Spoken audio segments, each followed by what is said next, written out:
Hello my vacuum cleaner chums, how are you today? I have another unboxing for you of a vintage machine that isn't mine. I'm going to be interrupted at some point, so I've got a lady coming to pick up a Dyson, but I'm not waiting all day for her, so I'll just pause when she comes. So yes, this is for Stuart at Manchester Vacs. This is a project that I'm going to refurbish for him for his museum, sent by Dilys at Autovac in Worcester. As she was close to it, it was on eBay. And Stuart won it, and I'm going to do it up and post it back to him. So, let's have a look and see what we have. I've only seen pictures of it on the internet.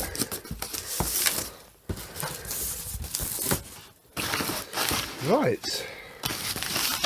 Probably some other stuff in here as well, which isn't for this. So there is a black cable. Very interesting. Very well packed. So here we have a handle in very good condition. Very good condition indeed. So it is a Hoover, that's right.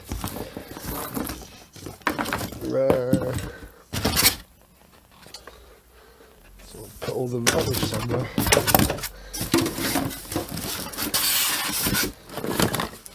Well, I'm looking there in a minute, because there's some stuff for me as well which she's given me. But we'll have a look at the main actual reason. Oh, it's all together. It is one of these, look, Hoover Ranger, I do believe. Right, where am I going to put this? Let's pop it back here. There's nothing else in here. Nope. So we can get rid of the box. Pop that out the way. What's in here? There's lots of clutches, which she didn't want, so I said I'd have them. To do what then I don't actually know, but I will have them. There's some more clutch parts in there, so yeah, there's some Dyson clutches there. I'll probably end up giving these to Stuart anyway, I'll be honest, because he's in need of them at the minute. Don't know what's in here.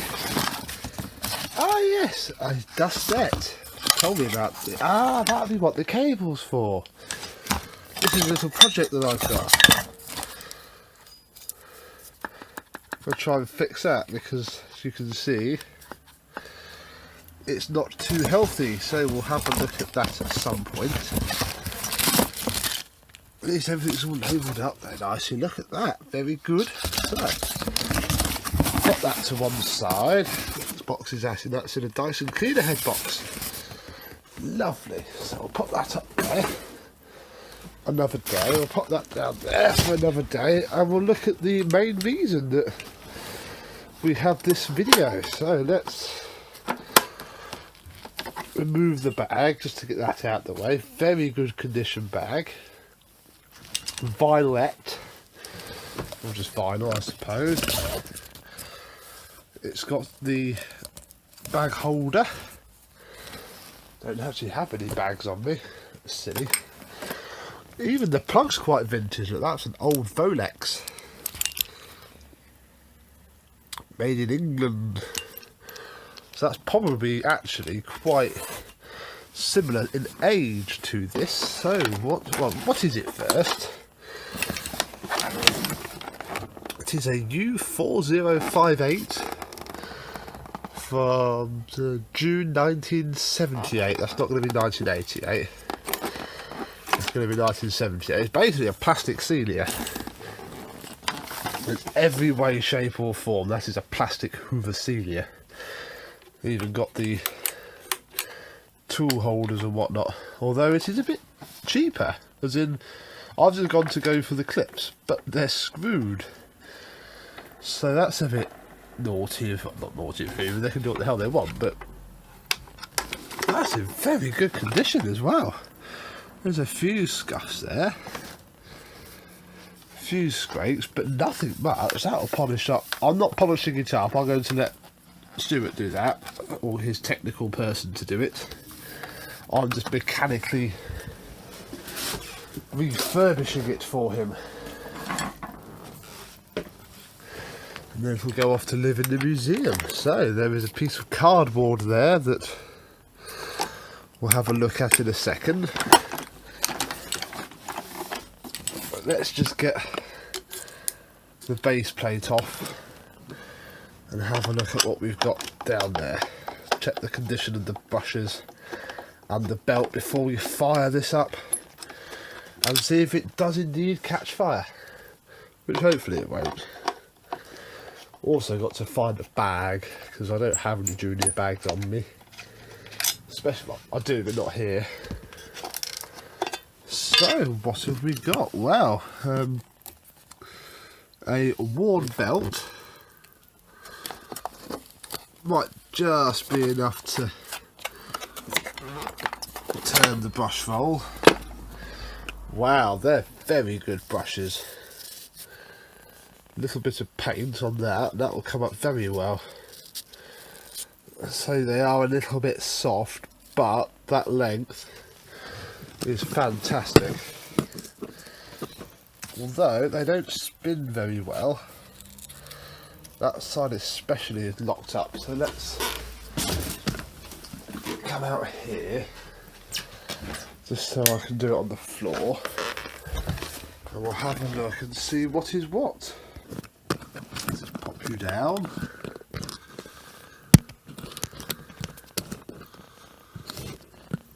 There we go. No, that's going to tip. Come on, tripod, this is failing heavily, this tripod. There we go, that'll do. So let's take the end cap off. We'll take the one that sees up, or not.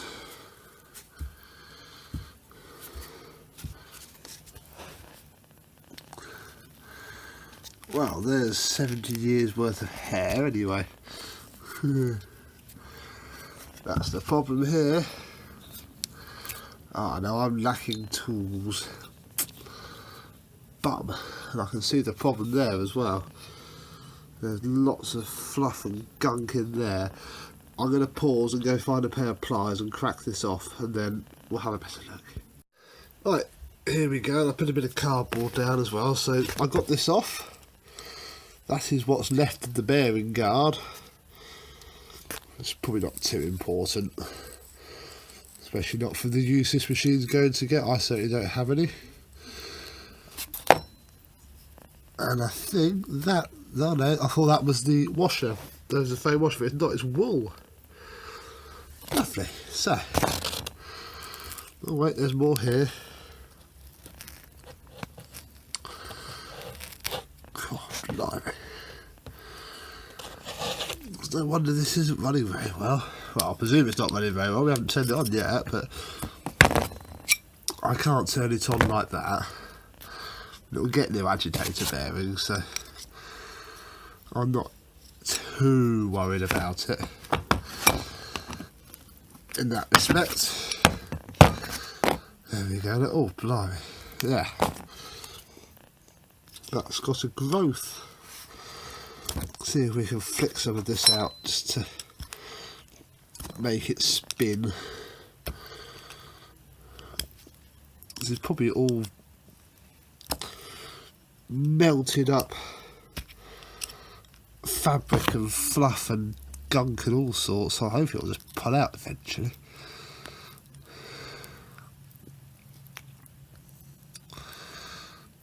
Or not. Come on, I'm trying to help you. Out you come. So yeah, definitely going to need new activator bear. It's not an activator, new brush roll bearings, but that's almost a given with machines at this age. I always sort of expect that.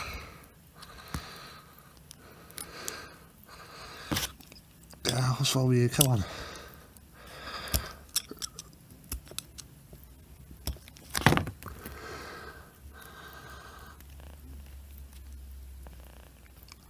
Oh, they're seized on there tight. I can't even spin the bearing. It's that bit there.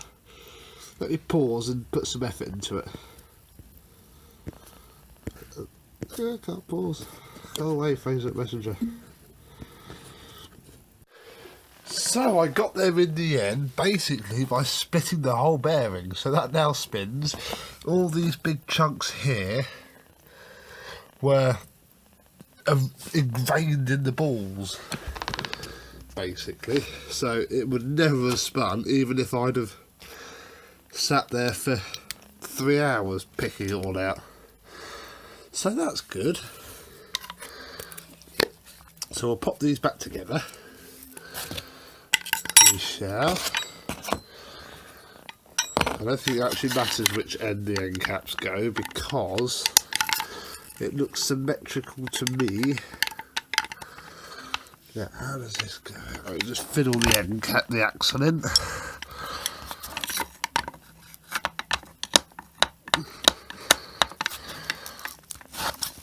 In fact, now I'll do this the silly way. Let's take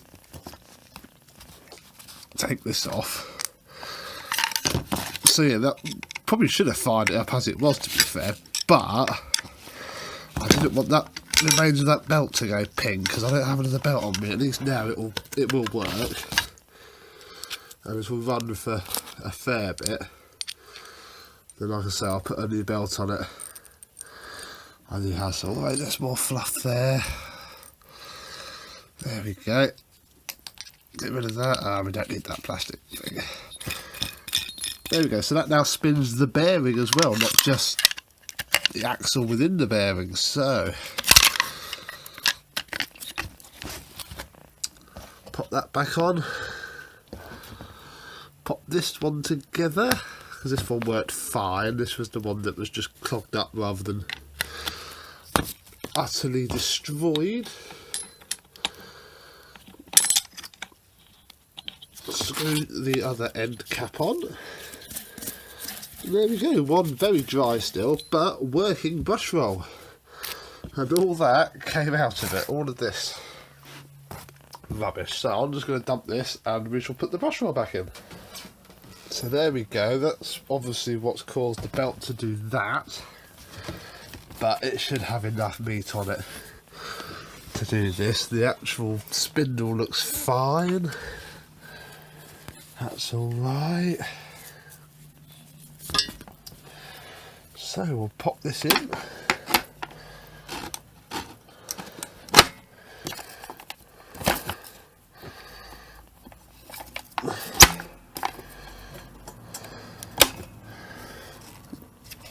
Pop this on there. You can see where the belt's been bouncing around. That's so loose. But it should do for now.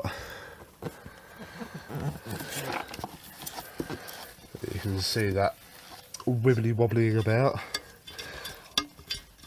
The rubber seals come out. Although by the looks of it has been for years, so I think we'll just leave that alone for now. I'll clean it up and reseat it properly when I refurbish it.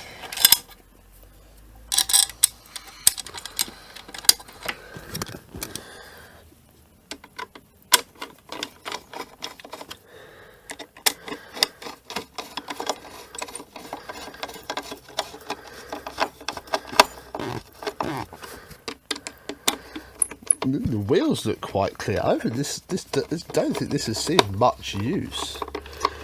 Or if it has, it's been quite well cared for. Right, so let's get the handle back on. Not with a crosshead there.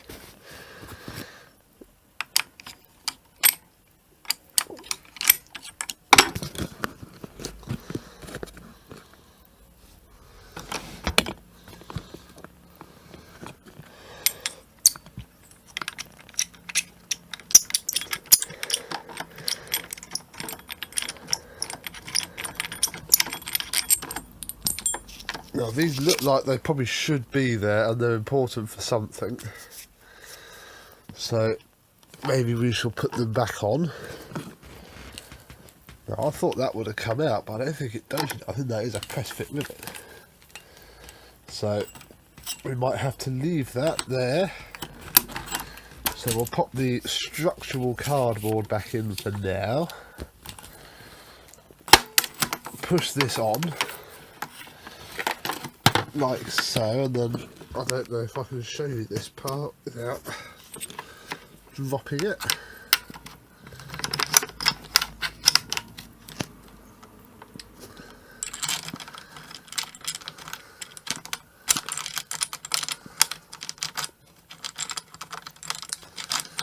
Come on.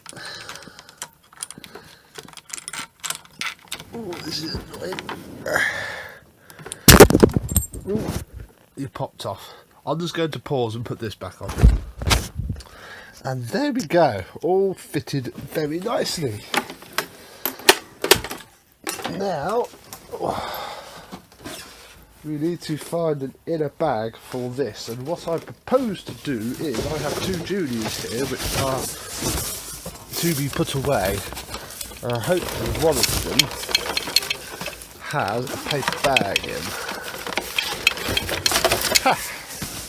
Very lightly used. Oh, that's slightly annoying. I was hoping it'd be a closed one.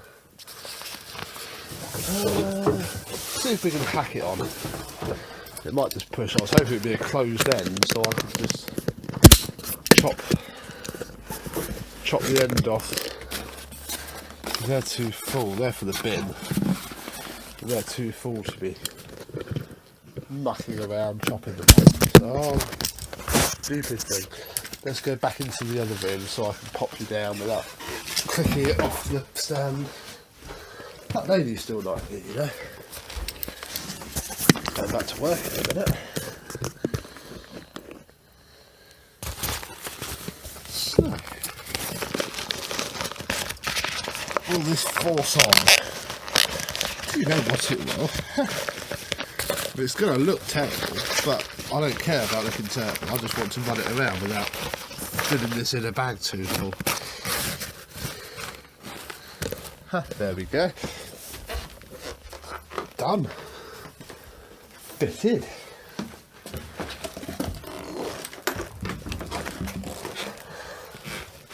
So let's take our very orange Senior. Remove this very nice Velcro strap and drop the cable down. As you see, Dilys, you should have undone that screw and then you wouldn't need it in a big box. Hey.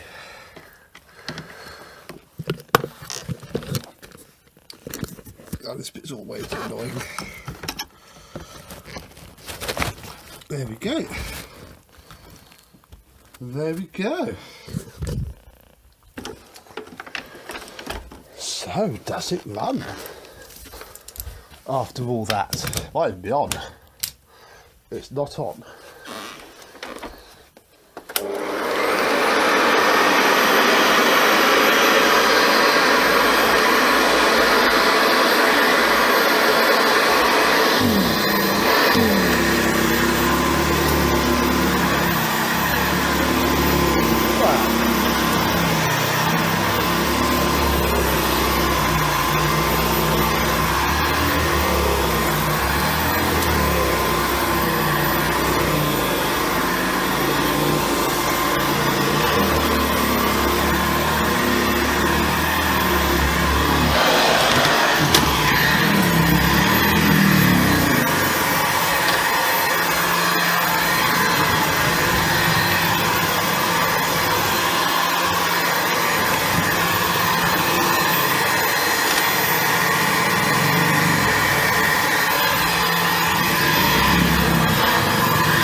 That's actually not bad at all. I can smell lingering rubber. That belt is slipping like a charm, but it's not too bad. It's left track marks. Look, here's a nice set here, look. So those brushes are utterly fine and staying. So there we go, the first look.